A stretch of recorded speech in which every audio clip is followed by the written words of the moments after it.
कर उखिया हरिया हरि रसवे गुर वे मातली रसवे गुर वे मातली हो आरे के कर साण बरिया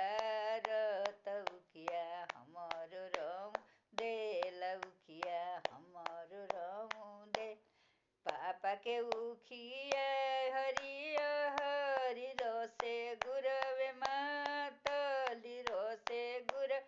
मातली हो आरे ससुर जी के साढ़ बरिया रत उखिया हमर रऊ दे लउखिया हमर रऊ चिट्ठिया जे लिखे ले बेटी के पापा देवे के समोधी हाथ देवे के समोधी हाथ हो समधी बोरी जी नया पन साढ़ तउखिया हमर रऊ देले उखिया हमर रऊ चिट्ठिया जे लिखे ले बेटा के पाप देवे के समधि हाथ देवे के समधि हाथ हो समधि अछत के मारल हमर साढ़